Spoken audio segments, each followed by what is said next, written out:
Alright, so it's been a little while since I did a review of trailers, and I've been waiting for enough to come out to talk about. So first up, we got The Call, starring Halle Berry and Abigail Breslin, a WWE Studios film. Now, before I get into this movie, I want to state that I'm a big fan of these two films. WWE Studio films, but starring John Cena. I think any WWE movie that has John Cena in it, I think it's good, because even that drama about college wrestling or whatever, what was it called? Legendary or something. I thought it was decent. I like the John Cena ones, and that the Condemned and See No Evil, I thought those were good. Everything else, though, I haven't seen, so I can't say, but I think a lot of them look like shit. And this, I think they're so lucky to get an actress that can be as talented as Halle Berry, because, I mean, she can be really good and she can be really, really bad. She's an actress kind of like Natalie Portman, where if the movie's good, she's good. If the movie sucks, she sucks. Then you got Abigail Breslin, and she gets kidnapped, and I saw little TV trailers where it was real quick, so I thought it was a rip-off of another movie. I honestly thought it was going to be like Cellular, where it's someone gets kidnapped and is able to get a call out, someone answers, and then is trying to find the person and save them. I thought that's what it was. It pretty much is. They just put a twist where the guy's like a weird serial killer, and he's going to chop her up into bits or something, and so Halle Berry takes it upon herself to find the guy, because all the police are busy, I guess. It feels a little convoluted that Halle Berry herself would have to. Like, you couldn't make Halle Berry the cop that, like, sees the operator dealing and then takes over. Is like, where are you? I'll do it myself. If you don't let her go, I'll find you, and I will kill you. Like, at this point, everything's trying to be taken, but before taken, it was Cellular, I guess. But I just don't think it looks very good. It's from the director of The Machinist, a good movie with Christian Bale, so it could be good, but I'm pretty sure this movie's going to be outright terrible. And I mean, I was looking like, so if this is WWE Studios, shouldn't there be a wrestler? And I guess they got some random wrestler to be like a cop. I don't know, this movie just looks bad. Then next up we get Erased, this new action thriller starring Aaron Eckhart and Olga Kurylenko. And this movie, I really don't know about this movie. I think it could be really good, or it could be a little too convoluted in the plotting. Aaron Eckhart plays some kind of CIA guy that he goes to work one day with his daughter, and then like the whole company is like just empty, and apparently they're wiping out all the agents and just erasing them from existence. So that could be interesting, and then he's trying to figure out what's going on. They're going after him and his daughter. Olga Kurylenko plays the villain, which I'm excited about. I like her. I think she's a really good actor. Aaron Eckhart, also a very good actor. I think for this role, I'm not exactly sure how well he'll fit as the CIA badass. I think he could fit pretty well. I really don't know, because he was in Battle LA as a soldier, and I bought him in that, even though the movie sucked. But I think the problem where this movie could fail is that the whole father-daughter thing where she's like estranged from him and they have their problems, I think that could weigh down a little too much on the story. Like those whole type of problems Die Hard 5 had, this looks like it had, where she's like, you lied to me, Dad, I don't like you anymore. And like, she's going to do all that while they're almost getting killed. Like, that could cause major problems in the script. But at the same time, it could build tension that even if Aaron Eckhart doesn't get hurt, his daughter could. So it could actually be a good movie, or the plot could get a little too convoluted and messy and it could be bad. I don't know. I'm kind of excited to see it, though. Little side note, though, Erased. Yeah, I'm not gonna lie, I wrote a movie slightly similar to this. Like watching the trailer now, the movie I wrote is called Erased, and it feels like a cross between The Bourne Identity and this, where like an agent that had like a memory wipe, almost like in some like Paycheck, and then they start wiping out his whole division and he's going on the run and stuff, you know. Not very original, but honestly, I gotta say, I wrote it. I think it's pretty good. It's called Erased. Just a little aside. Alright, so the next trailer up is for this new comedy, Peeples, starring Craig Robinson and Kerry Washington.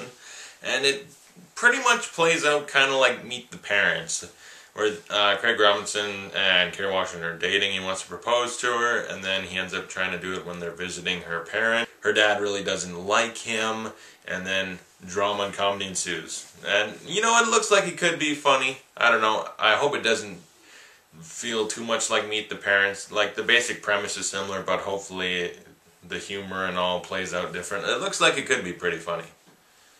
And Craig Robinson, he's always a very funny guy. Kerry Washington, I really like her. She was awesome in Django Unchained. And, yeah, I don't know. It's from producer Tyler Perry, so is that a good sign or not? I don't know.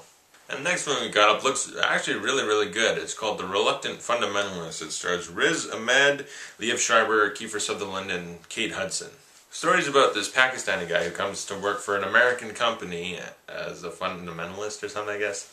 And it's right before 9/11, and so then the story kind of deals with the drama of him like living in America after 9/11 and all the judgment and all that comes with him, even though he's like a very good person, loves America, he's not like a terrorist or anything. The premise of the movie kind of reminds me of the movie My Name is Khan, and that movie's about a man who, Pakistani or Middle Eastern man that deals with discrimination and like racism in America after 9/11. He can't get a job, and it's a very good drama, and this looks kind of the same. I think it looks really good. I'll definitely want to check it out when it comes out. Next up we got The Conjuring, another one of these haunted house, ghost, demon type movies. I mean, how many is there now? We got like Insidious, Sinister, all the Paranormal Activity movies, things like the Amityville Horror, Dream House. I mean, House at the End of the Street, I don't know if that was or not. But like, you know what I mean? There's like, this is the easiest horror movie to ever make because they just crank out like 8 of these type movies a year almost. I'm sick of these type of movies. However, this one looks like it has some potential. It's kind of interesting where like this family moves in their house or whatever, but they don't give away a whole lot of the story. It pretty much just kind of plays out 1 or 2 scenes in the trailer where it's like a mother playing hide and go seek and they like clap to try to get her to find him. But then it's the demon clapping and kind of luring her to where it is so it can kill her or whatever. So it could be good, but at the same time there's so many of these type of movies, they really should try to think of something new. And this type of horror genre has almost become like about the same level as like the slasher genre in the 80s and 90s where like there's so many Halloween, Friday the 13th, all those types of slasher movies. There's about the same amount of these type of ghost house type movies now, and it's just they're making way too many, but this could be good, but you say that about all of them, and usually they aren't. Then we got Cloudy with a Chance of Meatballs 2, and I really liked the first movie. I thought the first movie was very original. It was a very good animation, and this one, I gotta admit, looks even better. Basically the story is they have to move out of their town, island place, because it's so overrun with food at this point, they just can't stop anymore, I guess. And when they come back, it's a food island, like there's animals, like all the animals are like mixed with food, so it's like a crocodile, which was, there was a lot of funny jokes about like food animals. It looks very funny, and basically they're trying to contain the island or something, because otherwise the world could become populated with food animals and then stuff. But it looks very funny, and I gotta tell you, this is one of those movies, if you see in theaters, you better buy a lot of food because it's gonna make you hungry. I'm like starving now just from watching that. It looks so cool. Just the entire Candyland, just the whole island filled with food. It just looked really cool. I like that idea. I think it looks very funny. I'm definitely excited to see that. I want to check it out in theaters. It looks really good. Now we have Oblivion, the second trailer. The first one was a little more like mysterious. Like, okay, so it's deserted Earth and Tom Cruise is like kind of a cleanup crew, just kind of setting things up, and then he's gonna leave Earth, even though he kind of likes it. And then they show Morgan Freeman in some action. This one gives us a little more insight. Tom Cruise, same thing. He really loves Earth. He wants to stay there, kind of. And then you get Morgan Freeman, who he seems to be like Tom Cruise is like he'll help him, but he seems like he probably has a villainous side to him too. And then you got Olga Kurylenko. Then you got Melissa Leo, and she's kind of like Tom Cruise's boss over on the thing off of Earth. It's like, just do your job, follow the orders, and then you can come stay with us. Then Morgan Freeman's kind of like, hey, these people are bad, you should kind of join me, because he's almost got like a little colony of people underground or something. And then there's some very cool looking action. Looks very interesting. I definitely want to check it out. I'll talk really quickly about the Super Bowl trailers. You got Fast 6, or Fast and Furious 6, I guess. And it looks pretty much like Fast 5, the same over-the-top, very fun action movie. I'm excited about that.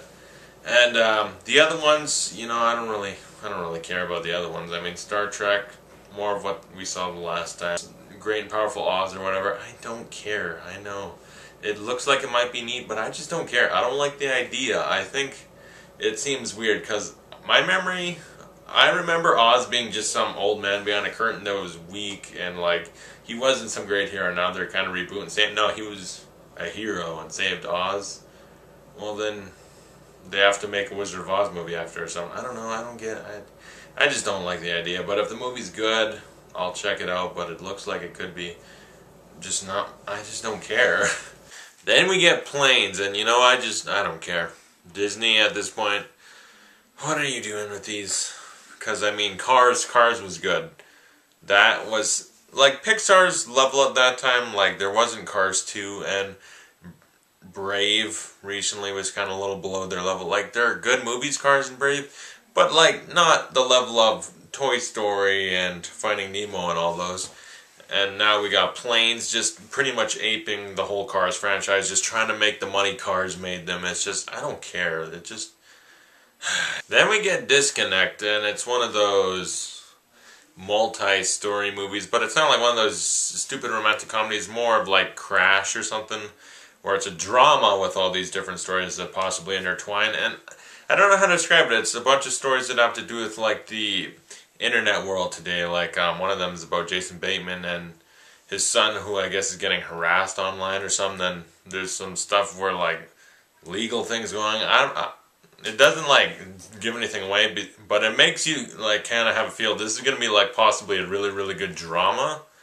And the rest of the cast, I'm trying to think of them all. Frank Grillo, Alexander Skarsgård, Jason Bateman.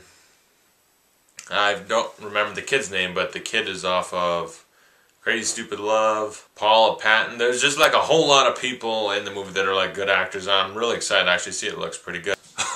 And then we end on the big boy. I mean, oh my god, Iron Man 3. This is the trailer I was looking for. I mean, the first one was good, but this one just gives you that whole feel. This movie's going to be epic and awesome. I mean, Robert Downey Jr., always awesome. You got the Mandarin, just this really, he looks to be a really good bad guy. You got how many Iron Man suits, like everything gets destroyed and all of a sudden he's got his own Iron Man army. This movie just looks really cool. Shane Black's directing.